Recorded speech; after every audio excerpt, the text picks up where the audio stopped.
کہ علامہ ہاشم بہرانی، کتابیں پاس پڑھی ہیں، اب ایک ایک کیا میں اٹھاتا رہوں. علامہ ہاشم بہرانی وہ شخص ہیں جن کو فقہ کی کتابوں میں عدالت کی علامت کا نام دیا گیا. انہوں نے اپنی کتاب مدینۃ المعاجز میں شہزادہ قاسم کی شادی کو مولا حسن کے علم غیب کے باب میں لکھا ہے کہ وہ جو تعویذ باندھا تھا امام حسن علیہ السلام نے، فرماتے ہیں یہ دلیل ہے امام حسن کے علم غیب کی، اور اسی لیے وصیت کی تھی اپنے بھائی کو، شادی کی. اور زیارت ناہیہ سے بڑا ثبوت قوم شیعہ کے پاس کیا ہے؟ زیارت ناہیہ میں امام علی مقام اپنی جد کو خطاب کر کے کہہ رہے ہیں اشہد انک قد اقمت الصلاۃ واتیت الزکاۃ وامرت بالمعروف ونہیت عن المنکر وسارات بوصیت اخیک. میں دادا حسین میں گواہی دیتا ہوں تو نے نماز قائم کی، تو نے زکات دی، تو نے امر بالمعروف نہی عن المنکر کا حکم دیا، اور تو نے کربلا کے میدان میں اپنے بھائی کی وصیت پہ جلدی میں عمل کیا.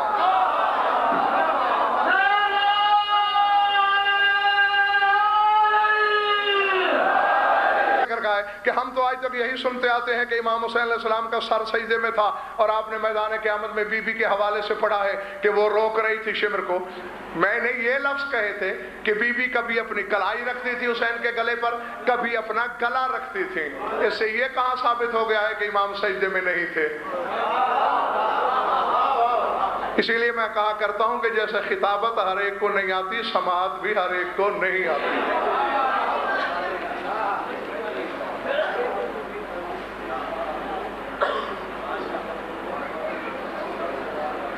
شہید زندہ ہے اور اس کا ماتم، یہ کل چوک والی تقریر میں بتا دوں گا.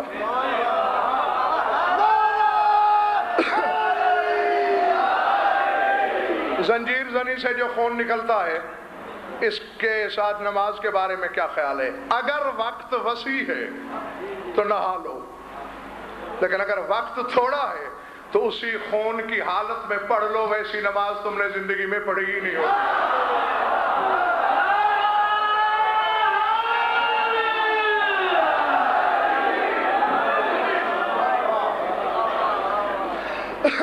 جو نماز میں تشہد نہیں پڑھتے ان کے ساتھ جمعہ وغیرہ پڑھنے کے بارے میں پوچھا گیا ہے.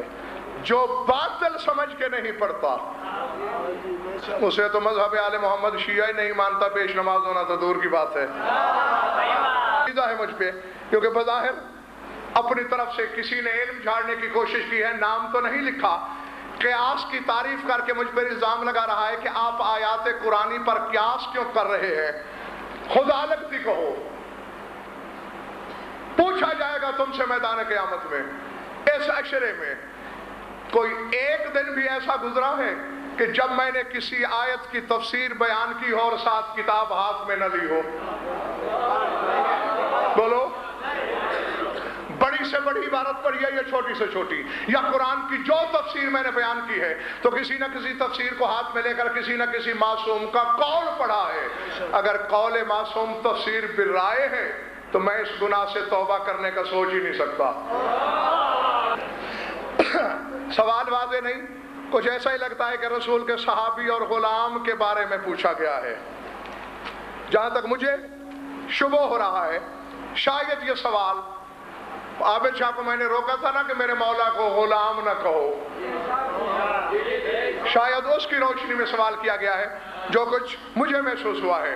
وہ اس سے زیادہ وضاحت اس میں محسوس نہیں ہو رہی. تو میں نے ایک شمع تو اسی وقت بیان کر دیا تھا، علی غلام نہیں رسول کا، عبد ہے، اور عبد کے لغوی اور حقیقی معنی مطیع کے ہوتے ہیں. تم عبد خدا ہو یا نہیں؟ اللہ کے غلام ہو. بندگی سے مراد ہی اطاعت ہے. تو میرے مولا علی فرمانا چاہتے ہیں کہ میں محمد کے مطیعوں میں سے ایک مطیع ہوں. غلام کہہ کے تو رسول کو گالی دی جاتی ہے. نعوذ باللہ، رسول نے بیٹی غلام کو دی تھی؟ بس وقت ہی نہیں رہا. میرے مولا کو بھی یہی شکایت رہی ہے، حالانکہ امیر کائنات وہ خطیب ازل، ہر صاحب ممبر نے رسول کے بعد ممبر پہ آ کے کسی نے کم علمی کا رونا رویا، کسی نے کوئی دعا اللہ سے مانگی، کسی نے کوئی شکوہ خدا سے کیا. ایک علی ہی تو تھا جس نے مشیت کی آنکھوں میں آنکھیں ڈال کر تمام حدود و قیود کی زنجیریں توڑ کے تقدیر کو چیلنج کر کے کہا تھا سلونی